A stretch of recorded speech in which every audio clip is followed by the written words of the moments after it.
Senhoras e senhores, bom dia, boa tarde, boa noite. Eu me chamo Jean Leandro Anchieta Cavalcante, sou cadete do Corpo de Bombeiros Militar do Maranhão, cadete Cavalcante. Eu vou aqui, juntamente com a minha equipe, apresentar um trabalho solicitado pelo Major do Bombeiro, do Corpo de Bombeiros Militar do Maranhão, o senhor Major Bittencourt. A minha equipe ela é composta por mim, pelo cadete Tavas e pelo cadete Holanda. E vamos lá. Vou começar falando aqui um pouco sobre a história do Tribunal Penal Internacional. Bom, em 1950, a Organização das Nações Unidas organizou uma comissão para elaborar um estatuto do Tribunal Penal Internacional. Porém, nenhuma organização permanente foi resultado dessa iniciativa. Já em 1973, segundo a resolução de número 28 da ONU, referente aos princípios da cooperação internacional na identificação, detenção, extradição e punição dos culpados por crimes contra a humanidade, ficou estabelecido que todos os países deveriam ajudar para que os responsáveis por esses tipos de atos fossem julgados e punidos. Já na década de 90, uma outra comissão foi organizada. Esta realizou dezenas de sessões a fim de preparar um projeto de estatuto e até formar um comitê especial que reuniria representantes governamentais. O resultado desses encontros foi o Comitê Preparatório da Conferência de Roma. E somente em julho de 98, representantes de 120 nações reuniram-se em uma conferência na cidade de Roma e aprovaram o projeto que pretendia criar um Tribunal Penal Internacional permanente. Um foro que, até então, existia somente enquanto ideal. E qual foi o resultado disso? Bom, foi a elaboração do Tratado de Roma do Tribunal Penal Internacional. É válido lembrar que a aprovação desse tratado, ou estatuto, não foi unânime. Estados Unidos, China, Israel, Iêmen, Iraque, Líbia e Catar foram contrários, somado às 21 abstenções. Certo? Bom, continuando aqui, esse foi um pouco da história que a gente trouxe aqui de forma bem objetiva. Vamos seguindo aqui, vamos em frente. Bom, mas afinal, o que é o Tribunal Penal Internacional? Ele foi criado para ser um tribunal de justiça permanente, de âmbito internacional. Essa corte não julga estados como alguns podem pensar. Ele julga pessoas. Mas, então, quem julga os estados? O Tribunal Internacional de Justiça, que é uma outra organização. Certo? Bom, considerando o Estatuto de Roma, o Tribunal Penal Internacional deve exercer seu papel sobre as pessoas quando estas cometem algum crime de maior gravidade e de alcance internacional. Em geral, o Tribunal Penal Internacional atua quando os tribunais nacionais não conseguem ou não desejam realizar os processos criminais. Sendo assim, a formação desse foro internacional geralmente se justifica como um último recurso. Certo? Se justifica como um último recurso. Bom, e qual seria o âmbito de atuação do Tribunal Penal Internacional? Bom, ele pode atuar para punir indivíduos e crimes cometidos. Entretanto, não possui competência de julgar estados nacionais. Além disso, ele não pode atuar em qualquer país e a qualquer hora. Existem restrições estabelecidas legalmente. Assim, sua jurisdição não é universal. Temos algumas regras no que diz respeito ao âmbito de atuação do Tribunal Penal Internacional, que seria que seriam: nem todos os países aceitam fazer parte da jurisdição desse tribunal. A autonomia de cada nação deve ser respeitada. O Tribunal Penal Internacional pode atuar quando o indivíduo acusado é nacional de um país parte ou de qualquer nação que aceite a jurisdição do tribunal. As regras do Tribunal Penal Internacional são válidas quando o crime tiver ocorrido em algum país parte. O tribunal pode exercer suas funções no território de qualquer outro estado, desde que acordado, especialmente entre as partes. Somente serão julgados por esse tribunal os crimes cometidos após o dia 1º de julho de 2002, quando as atividades do Tribunal Penal Internacional se iniciaram oficialmente. Um crime só pode ser investigado por esse tribunal se o ato ilícito tiver ocorrido após a adesão do respectivo país à jurisdição do Tribunal Penal Internacional. Por exemplo, suponhamos que um Estado tenha aceito as regras do Tribunal Penal Internacional em 2007, porém um crime de caráter internacional tenha sido cometido em seu território no ano de 2005. A conclusão é: esse processo em questão não é aceito. Enfim, o Tribunal Penal Internacional, ele também é conhecido como Tribunal de Haia. Ele foi o primeiro Tribunal Penal Internacional permanente. Foi estabelecido em 2002 em Haia. É uma corte internacional que está localizada nos Países Baixos e ele é composto por 4 órgãos: presidência, seções judiciais, que são compostas pelos recursos, julgamento em primeira instância e instrução, promotoria e secretariado. Certo? Bom, dando continuidade aqui à apresentação, agora eu vou passar a palavra para o cadete Holanda. Seguindo com a apresentação do trabalho de direitos humanos, o que consiste a missão do Tribunal Internacional de Haia? A missão do tribunal consiste em julgar pessoas que cometeram crimes de genocídio, crimes de guerra e crimes contra a humanidade. A exemplo temos escravidão, extermínio, assassinatos, desaparecimentos forçados, tortura, sequestros e o crime de agressão, entre outros crimes. O objetivo final do tribunal: promover o direito internacional em si, buscar o equilíbrio entre todos os seres humanos e garantir o direito à vida, principalmente dos crimes que foram julgados não por estados, mas serão julgados na questão individual e não na questão estatal. A exemplo disso, temos os principais casos, que até hoje foram somente 28 casos. Dentre os 28 casos, nós temos 4.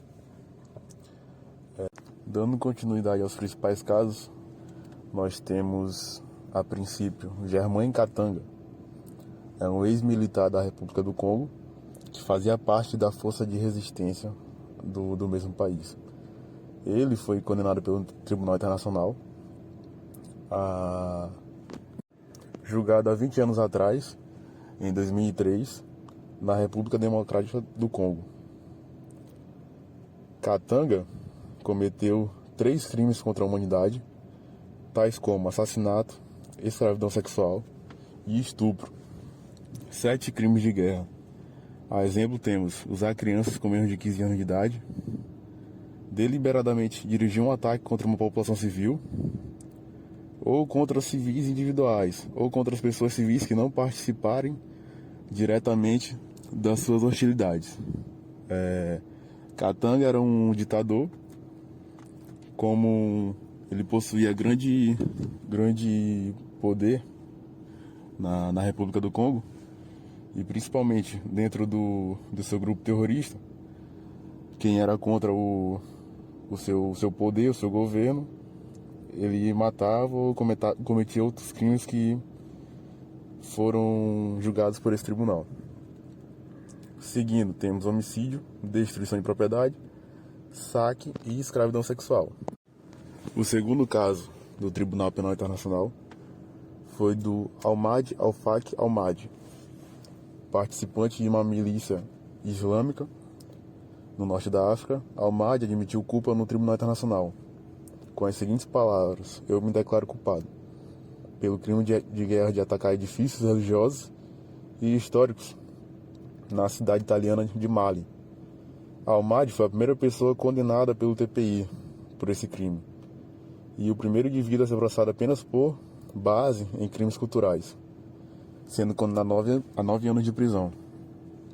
Ahmad foi condenado pelo crime de guerra por ter sido intencionalmente arquitetado ataques que em junho e julho de 2012 levaram à destruição de 10 monumentos religiosos e históricos na cidade de Mali, um sítio do patrimônio mundial desde 1888. Essa é a primeira vez que o Tribunal Penal Internacional foi solicitado, nesse caso pelo Estado de Mali, a julgar a destruição de monumentos culturais, e a primeira vez em que tais ataques foram caracterizados como crimes de guerra. Em 27 de setembro de 2016, 4 anos depois, o Tribunal Penal Internacional sentenciou Ahmad, que foi preso em 2016 a 9 anos de prisão, e em 2017 o tribunal exigiu que ele pagasse 2,7 milhões de euros às vítimas, como forma de indenização. Em seu depoimento ao Tribunal Penal Internacional, Ahmad conta que era ligado ao grupo terrorista da Al-Qaeda, no Maghreb Islâmico, e havia ocupado o norte do Mali em 2012. A missão do Ahmad era promover a virtude e impedir o mal, combater todos os atos que, a seus olhos, contradiziam os preceitos do Islã. Segundo Ahmad, a primeira razão que ele tomou tais atos segue as palavras dele: a forma como os fiéis rezavam era julgada ímpia, e segundo, por causa dos prédios que foram construídos em cima dos túmulos de pessoas mortas anteriormente. Em seu depoimento, ele também conta que estava convencido de que a destruição dos mausoléus não tinha bases legais na lei da Sharia. Segue ele: é verdade que, segundo uma reconhecida lei, todas as tradições do Islã, não se pode erguer túmulos com mais de um shibir, cerca de 10 centímetros, que significa tal palavra, acima do solo. Porém, essa situação só se aplica a túmulos novos e não aos já existentes. Ele confessa que queria deixar os mausoléus intactos. Segue ele dizendo que o crime foi justificado mediante tais palavras e por uma questão cultural e tradicional da cultura islâmica. Por último, segue mais 2 casos que vai ficar com Taversa dos Santos Rocha, também cadete do Corpo de Bombeiros Militar do Maranhão. Dando prosseguimento também ao caso do Thomas Lubanga, Thomas Lubanga Gilo é um ex-líder de um movimento rebelde da República Democrática do Congo, a União de Patriotas Congoleses. Lubanga foi detido em 19 de maio de 2005, encarcerado na prisão de Makala e transladado pela Corte Penal Internacional de Haia. Lubanga, preso em Haia desde 16 de março de 2006, foi acusado em 29 de agosto de 2006 e considerado culpado em 14 de março de 2012 pelos crimes de guerra, como autor de alistar e recrutar crianças menores de 15 anos para a Força Patriótica para a Libertação do Congo e usá-las para participar ativamente nas hostilidades no contexto de um conflito armado interno a partir de 1º de setembro de 2002 a 13 de agosto de 2003. Thomas foi condenado em 10 de julho de 2012, mais de 8 anos após a abertura do processo criminal, a um total de 14 anos de prisão. Essa foi a primeira condenação desde a criação do Tribunal Penal Internacional. Ele está detido até hoje no centro de detenção de Haia. Outro caso também muito importante a citar é o do Bosco Ntaganda, também conhecido como Bosco Ntaganda, o Exterminador. Ele é um líder militar do Congresso Nacional para a Defesa do Povo, um grupo guerrilheiro que opera na província de Kivu do Norte, na República Democrática do Congo. Antigo membro das Forças Ruandesas de Defesa e comandante das Forças Patrióticas para a Libertação do Congo. Ele era considerado um dos mais violentos chefes da Guerra do Leste do Congo Democrático.